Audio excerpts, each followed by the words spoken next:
Okay, so I decided to play another game. A fighting game! But not just any fighting game. The greatest fighting game! Street Fighter 3 Third Strike motherfucker. Now I'm sure you're thinking, why is this the best fighting game? How much fucking time do you have, sister? The deep, rich mechanics, the buttery smooth gameplay, and not to mention the best looking sprites in the gaming industry. Unfortunately, a lot of people are sleeping on this fucking masterpiece. But that isn't without reason. When Street Fighter 3 originally dropped under the name The New Generation, people fucking hated it. Long gone were fan favorites like Military Man, Fat Sumo Guy, and the Blonde One. Instead, we were introduced to, well, a new generation of fighters like British Boxer, some weird fucking hermit, and the Yellow Ranger, with only Ryu and Ken returning from World Warrior, and they weren't even the main characters. This fucking guy is, and fans were not happy.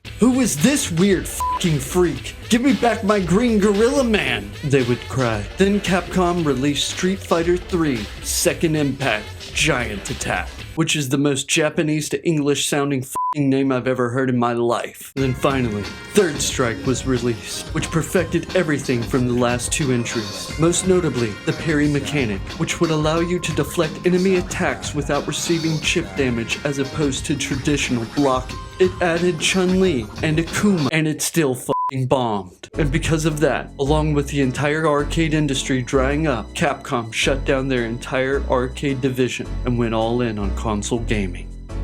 So if Third Strike bombed so hard, how did it become so popular with fighting game fans? With one single moment. Rare footage of Daigo actually angry.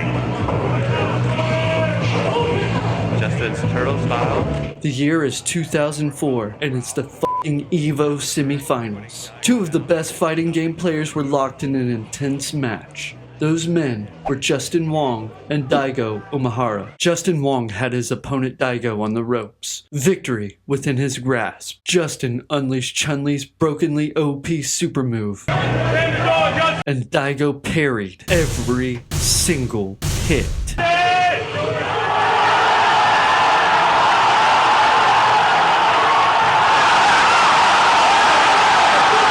This one moment, which became known as EVO Moment 37, aka the Daigo Parry, breathed new life into a game once thought dead. If not for this one moment, many, myself included, might not have ever discovered this game. One of the best things about this game is its iconic music, and definitively the greatest character select music in all of fighting game history. Select to make your first pick.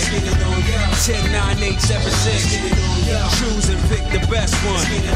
5, 4, 3, 2, 1. Oh, it's so fucking good. It's especially incredible how good the music is when you consider that rapper Infinite had to write and record 3 different songs in less than 24 hours. They told me on a Sunday that you have studio tomorrow. Like, we're gonna go to studio, we want you to record 3 songs. Yeah. That wasn't even written yet. So I'm like, Yeah. how am I gonna do this? Yeah. It's either I just say, oh, I can't do it, I don't have 3 songs, Yeah.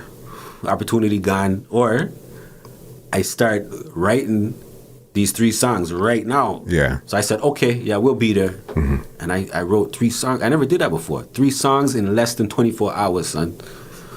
Wrote 3 tracks. Yeah. Yeah. Now I could go on and on about this magnum dick of a game, but I won't. It's time to fight.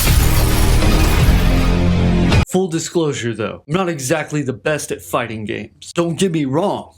I can still beat you, but you won't see me during EVO semifinals anytime soon. As we enter the 3rd Street Fighter World Tournament, rumors begin to spread of a mysterious figure that may be linked to several deaths of some of the top fighters around the world. Not much is known about the mysterious Q, but if I can draw him out of hiding, I plan on asking him questions with my fists. From what I could gather, in order to fight him as a hidden sub-boss, I can't lose a single round and must retain at least a D rank in my score. Child's play. That being said, let's pick a fighter. There's many good choices here. Not Necro and not 12. Fuck those two. To me, there's only one choice. Ken fucking Masters. Time to street fight. motherfucker. Who will be my first opponent? Necro. My balls begin to tingle at the thought of beating the dog shit out of this fucking weirdo who appears to have stretchy Dhalsim-like limbs and Blanca-like lightning. It doesn't save him. I beat the fuck out of him. Perfect. My next two choices are difficult. Normally, I would love to beat the fucking shit out of this ball cap wearing bitch, but I can't pass up an opportunity to rearrange 12's face. I mean, look at this fucking idiot. He looks like he's made of splooge. And what the fuck even is that idle stance? At a certain point, he goes invisible, forgetting I'm right in front of him. Trying to escape the inevitable beatdown, he turns himself into a kite, or something.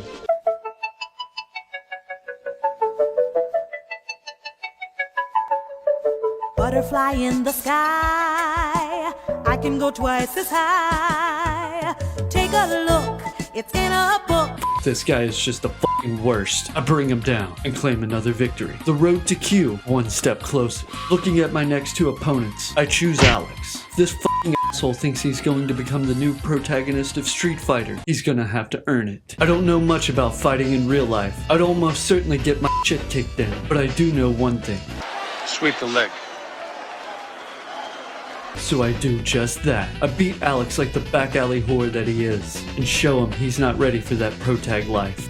Fucking bum. This is where the tournament throws me a curveball in the form of my next opponent, a fucking car. Yeah, that makes sense. I'm not sure how a car got invited to the Street Fighter World Tournament. Seriously, who the fuck did he beat to get invited? These questions didn't matter. I attempted to weaken his defenses. He was tough. Punching him was like punching steel, but even he wasn't strong enough to withstand my Cobra Kai training.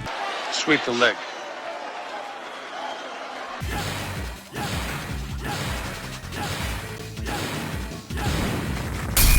Yeah, that makes sense. My next two opponents were Chun-Li and some French fuck. I'm bound by a poetic sense to pick Chun-Li. As the match begins, Chunners comes out swinging and isn't f***ing playing around. It's at this point of the video I should bring up the term input read. It was at this moment that he knew. He fucked up.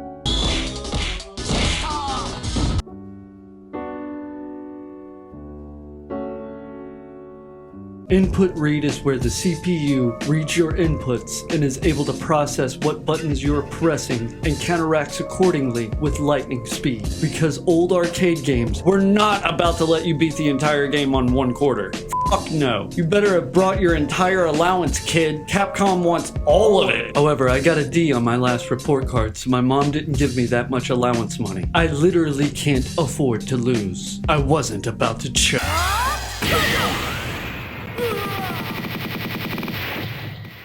Fuck. So much for my fight with Q. I guess those dead Street Fighters will have to take care of themselves. All I know is, it's not on me. It never should have been put on me. Maybe if those Street Fighters weren't such fucking pussies, they would still be alive. That's all I'm saying. Round 2 starts, and this time, I come out swinging.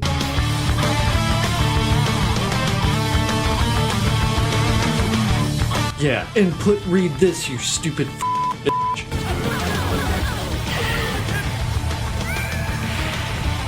Yeah! As the final round begins, we unleash our super arts on each other. We are evenly matched. But I owed it to the small kittens around the world. I made them a promise I intended to keep.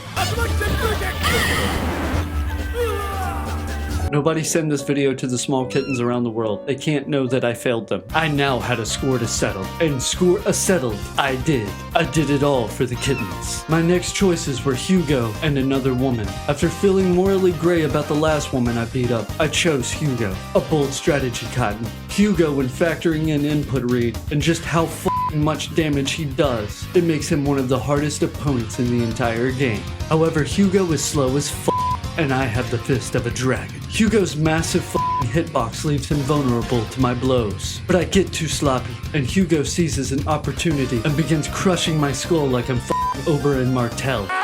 So after hitting him with my Hadouken, I go in for the kill. It wasn't quite enough, no matter. I move in to claim my victory. Input reading, piece of shit, bullshit! I'm not mad. I can still claim what is mine. Pain is the ultimate teacher. My destiny, however, will not be ignored. I still myself, calm my hands and mind. I remember my training and try to forget the legend of Chun-Li. And I re-enter the stage of battle, crushing Hugo beneath my heel. I then challenge my pupil, Sean. He doesn't land a single fucking blow. Frustrated and upset, Sean then throws basketballs at me for some reason, and I parry every single one of them. Moving forward, I decide to challenge my best friend Ryu.